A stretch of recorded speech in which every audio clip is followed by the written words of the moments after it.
Nah, ketika sosok itu mulai agak terlihat jelas, dia ini cuma menggoyang-goyangkan badannya tapi tidak bersuara. Dan waktu itu Mas Pras ini kemudian mencoba mendekat sambil menyalakan senternya ini masih ke arah sosok itu. Tiba-tiba senternya ini secara otomatis itu mati. Dan waktu itu si sosok ini terlihat remang-remang itu seperti berdiri. Dan postur dari sosok tersebut itu lebih tinggi daripada si Mas Pras ini.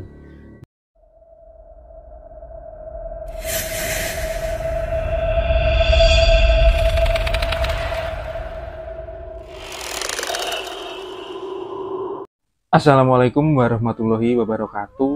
Selamat datang kembali di channel Jalan Hidup AR5 bersama saya Are. Pada kesempatan kali ini aku mau membahas tentang beberapa kejadian gaib yang pernah aku alami, dan kisah ini berhubungan dengan salah satu cerita yang baru saja aku dapat dari seorang sahabatku, sahabat dari SMA. Dan dia ini perempuan, namanya Almira. Jadi aku mengingat kembali ketika waktu itu aku ini masih kecil. Jadi ketika masih kecil biasanya itu ngumpul di rumah nenek, yang kebetulan rumah kami ini di perkampungan. Biasanya kalau malam kita ini ngumpul sambil nonton TV, yang waktu itu memang TV ini masih jarang lah di desa. Ada sebuah kejadian ketika kami ini sedang nonton TV, waktu itu sekitar jam 8 atau jam 9 malam. Di situ banyak orang, mungkin ada 8 atau sampai 10 orang. Dan ketika sedang asik nonton TV, tiba-tiba waktu itu aku mencium itu bau gosong, dan aku yakin itu seperti singkong yang dibakar, dan baunya itu menyengat sekali. Dan setelah itu tiba-tiba orang-orang yang di sampingku, termasuk bude-budeku ini bilang, kok bau singkong bakar? Padahal waktu itu nenek ini bilang dapur itu nggak ada aktivitas, karena dapur kampung itu biasanya terbuat dari perapian yang bahan bakarnya itu kayu. Seketika tiba-tiba nenek ini bilang, sudah, diam, nggak usah dibahas, nanti juga pergi. Dan tak beberapa lama tiba-tiba bau ini menghilang, dan kami semua tidak mencium bau itu yang sebelumnya itu sangat menyengat sekali. Dan kemudian nenek ini masuk ke dapur. Setelah itu beliau ini mengambil air dan dibawa ke luar. Setelah itu menyiramkan air itu di depan rumah dan sekeliling rumah. Dan menurut nenek, beliau ini membawa air yang dicampur garam.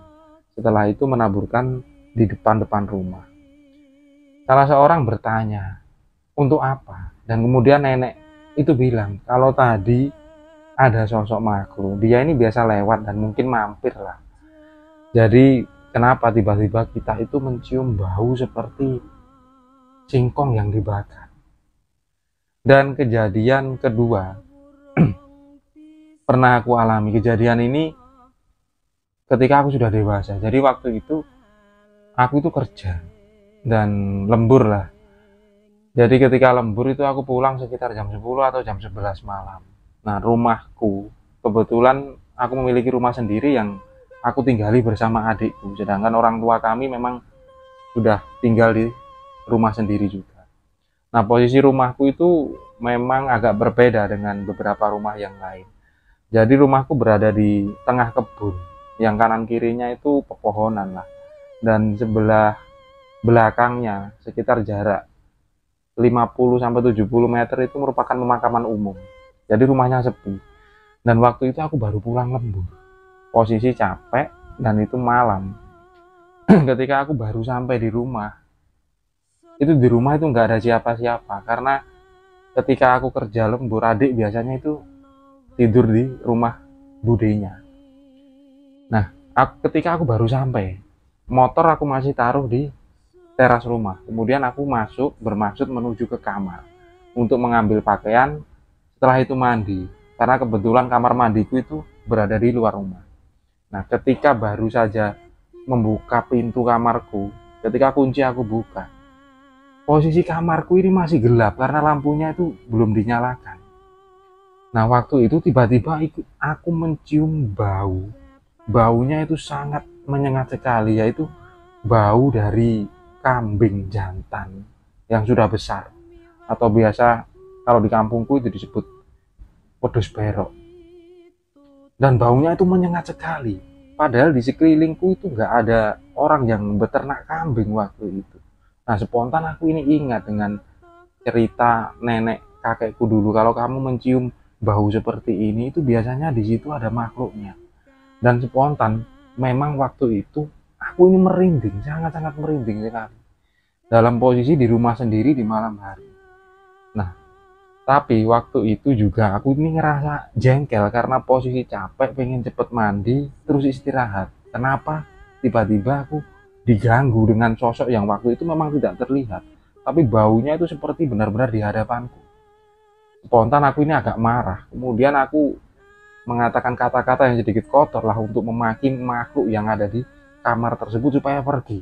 Karena waktu itu aku benar-benar capek. Dan setelah aku puas marah-marah di depan kamar, kemudian aku menutup pintu kamarku. Dan tak beberapa lama itu aku mendengar suara kaca jendelaku yang ke arah belakang itu tiba-tiba seperti digedor. Dan setelah itu tiba-tiba suara nih. Nah, aku langsung melihat ke kamar. Dan aku ketika mengecek, memang posisi jendelaku itu berada di belakang kamar dan itu bergetar. Tapi tidak ada siapapun di situ karena di bawahnya itu agak dalam, jadi tidak mungkin itu dipukul oleh seseorang. Tapi spontan bau yang ada di kamarku itu hilang menjadi bau parfum yang biasa aku pakai untuk pengharum ruangan lah di kamar tersebut. Dan kisah ini kemudian terjadi pada sahabatku. Nah, Almira ini pada tahun 2015 kemarin itu sudah menikah, karena dia perempuan dan menikah dengan seorang laki-laki yang berasal dari luar daerah. Nah, setelah menikah dia ini tinggal di kota, di daerah perkotaan. Tak beberapa lama suaminya ini pindah kerja, jadi Almira ini juga ikut. Dan kisah ini terjadi ketika suaminya ini baru saja pindah lagi pekerjaannya yang baru. Nah, suaminya ini namanya Mas Pras. Aku cukup akrab dengan dia karena kenalan juga dari Almira ini. Kita sering ngobrol. Kemudian dia ini juga menceritakan, dua orang ini menceritakan sebuah pengalaman yang belum lama ini mereka alami di tempat mereka baru, tempat tinggal yang baru. Jadi Mas Pras ini mendapatkan sebuah pekerjaan untuk menjadi pengawas di sebuah peternakan ayam semi modern. Jadi kita semua tahu kalau peternakan ayam, entah itu pedaging, petelur, itu kan biasanya menimbulkan bau yang agak kurang sedap. Jadi otomatis tempatnya itu jauh dari area perkampungan. Dan tempat kerjanya ini sudah di luar daerah yang awalnya Almira dan Mas Pras ini tinggal di perkotaan. Mereka akhirnya tinggal di sebuah pelosok desa lah, karena untuk mendekati tempat kerjanya si Mas Pras ini. Nah, ketika awal Mas Pras ini kerja di tempat itu, dia ini kemudian mencari sebuah tempat kontrakan.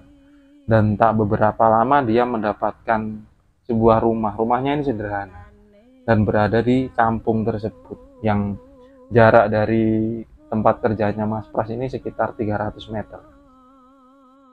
Nah, rumah ini lama tidak berpenghuni, jadi akhirnya dikontrak. Sebelumnya juga dibersihkan. Karena posisinya di kampung, jadi jarak antar rumah itu agak berjauhan lah. Suasananya itu jadi cenderung sepi. Nah, Almira ini kemudian bersama anaknya juga ikut Mas Pras tinggal di kontrakan tersebut. Pada awal-awalnya tidak pernah terjadi sesuatu yang sekiranya mencurigakan atau agak berbeda. Tapi beberapa hari kemarin ternyata timbul sebuah kisah yang berhubungan dengan hal-hal gaib.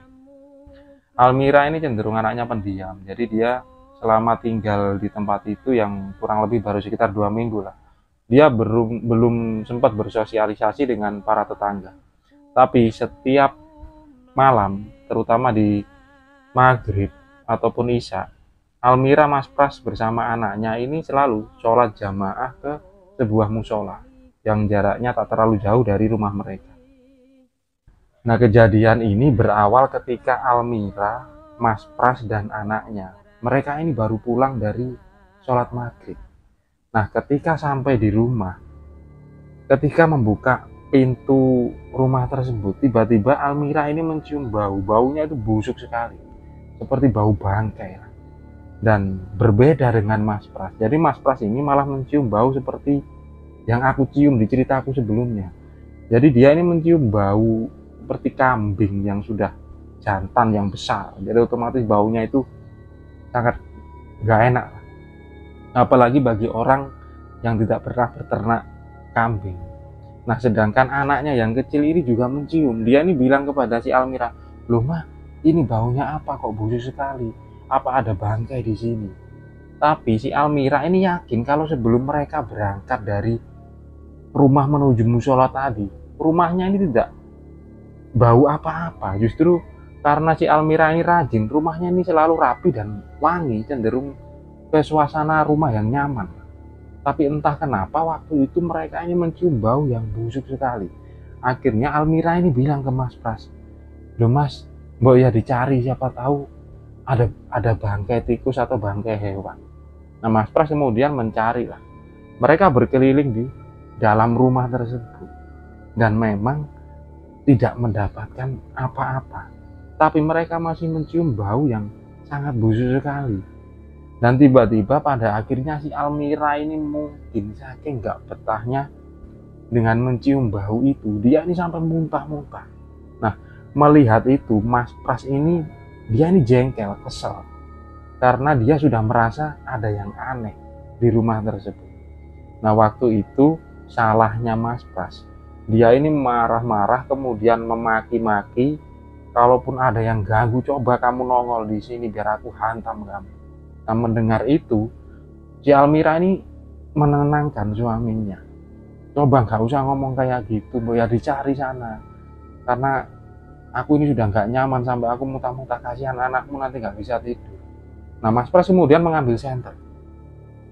Dan ketika dia mengambil senter di ruang tamu yang ada di sebuah lemari kecil, tiba-tiba bau itu hilang di area ruang tamu tersebut. Nah, kemudian ketika Mas Pras menuju ke kamar, di kamar juga sudah nggak bau. Tapi ketika Mas Pras ini menuju ke dapur, bau itu masih ada di situ.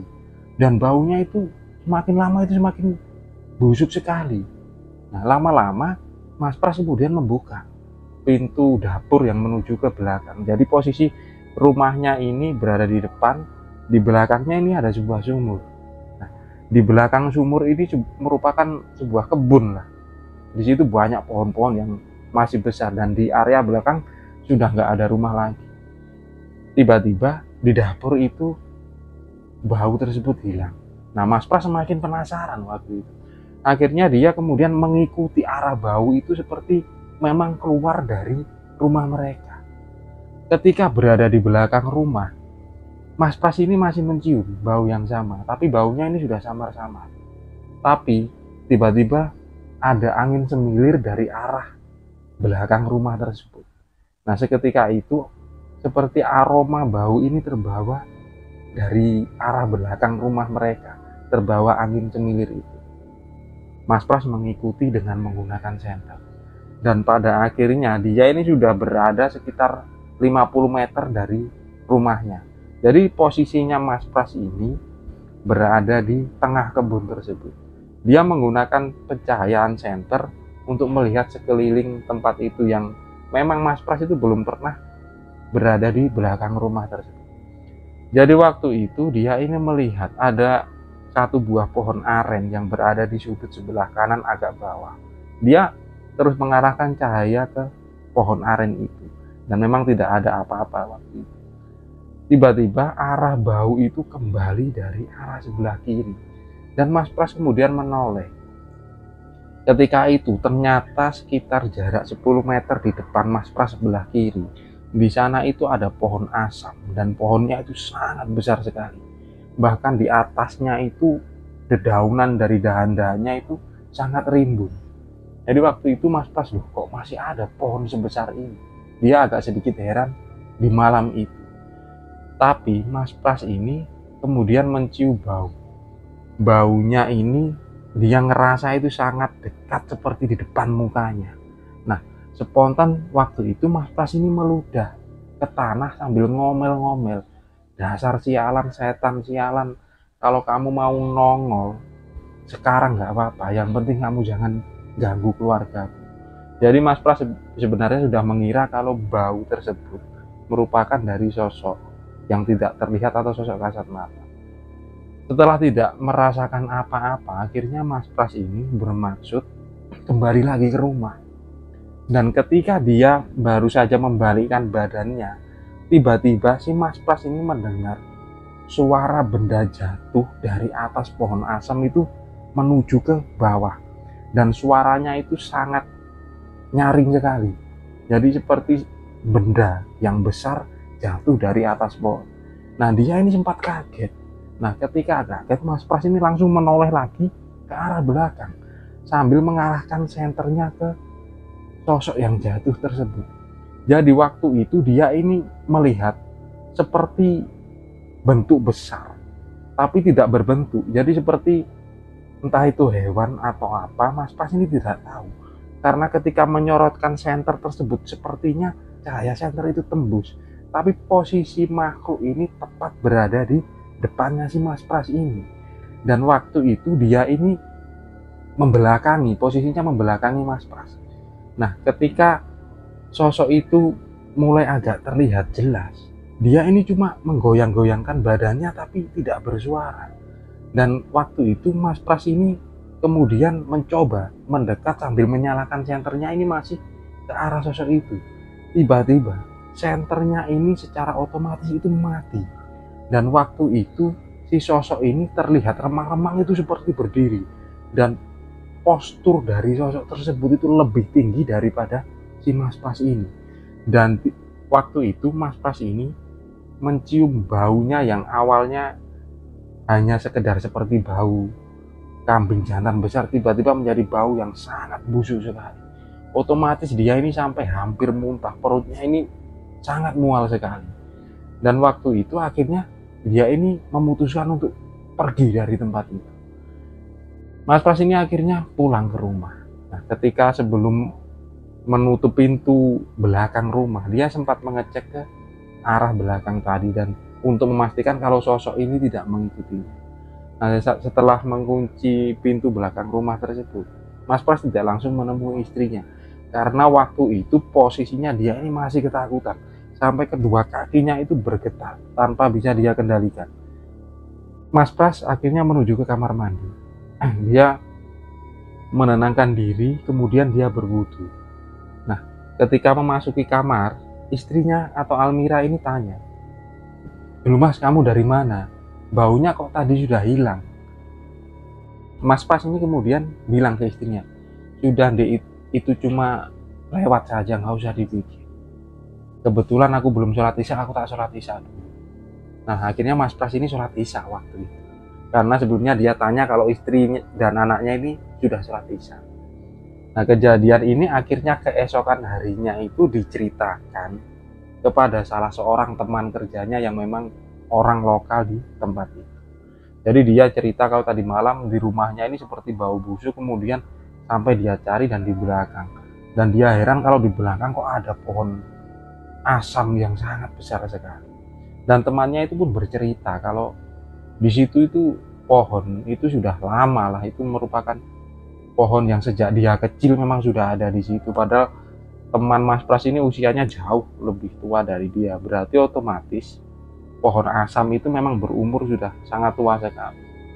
Dan temannya ini akhirnya memberi usul kepada Mas Pras supaya nanti ketika mereka jamaah sholat maghrib, Mas Pras ini diajak untuk bertemu dengan imam di musola tersebut untuk menceritakan hal itu.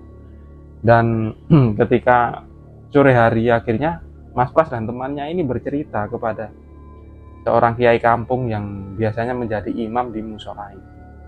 Nah, akhirnya si Pak Yai ini bilang ke Mas Pras, "Gini Dek, kamu kan orang baru di sini, jadi apalagi rumahmu itu sudah lama sekali dihuni oleh orang, dan mungkin saja waktu itu ada makhluk yang ada di sekitar situ, dia ini mampir karena biasanya rumah itu kosong. Kita semua tahu kalau tempat yang lama tidak dihuni manusia biasanya dijadikan tempat persinggahan oleh makhluk-makhluk. Kalau tentang pohon asem tersebut, memang itu pohon yang sudah berumur tua, dan kalaupun ada penghuninya mungkin itu sesuatu yang wajar. Yang penting kita ini nggak ganggu. Kalau usulku, nanti setiap malam Jumat di kampung sini biasanya mengadakan tahlilan keliling, tahlilan rutin. Jadi kalau nanti Mas Pras berkenan, ikutlah jamaah. Nanti saya akan minta kepada imam tahlil atau jamaah, nanti kalau malam Jumat ke depan kita mengadakan tahlilan di rumahnya Mas Pras, sekalian berkenalan dengan warga, silaturahmi, dan supaya rumah itu ada isinya dengan doa. Nah, kebetulan setelah itu Mas Pras ini menyetujuinya dan bilang kepada Almira, dan Almira pun dengan senang hati menyambut ide tersebut. Dan pada malam Jumat berikutnya akhirnya diadakanlah tahlilan serta doa untuk mendoakan supaya keluarganya Mas Pras dan Mbak Almira ini diberi keberkahan serta perlindungan. Dan setelah kejadian itu memang tidak pernah terjadi lagi gangguan-gangguan yang sama. Sedangkan rumah kontrakan milik Mas Pras ini sering diadakan tahlilan. Kadang ketika dia mendapatkan rezeki lebih, mengundang tetangga sekitar untuk membaca doa di rumah tersebut. Dan itu adalah sebuah cerita yang dialami oleh sahabatku bernama Almira bersama suaminya, tentang sebuah kontrakan yang pernah mengalami kejadian gaib. Dan semoga cerita ini bisa diambil kesimpulan dimanapun kita berada, tentang ketika kita bersinggungan dengan makhluk-makhluk gaib, lebih baik diam, atau ketika kita mencium bau yang sekiranya itu agak sedikit tidak normal, seperti bau busuk atau bau kembang, dan waktu itu ketika kita sendiri, jangan pernah mengolok-ngolok mereka, karena kita tidak pernah melihat wujud mereka, tapi mereka tahu wujud kita. Lebih baik saling menghargai dan tidak saling mengganggu. Terima kasih buat teman-teman yang sudah menonton video ini dan sudah support ke channel Jalan Hidup Air 5. Terima kasih dan wassalamualaikum warahmatullahi wabarakatuh.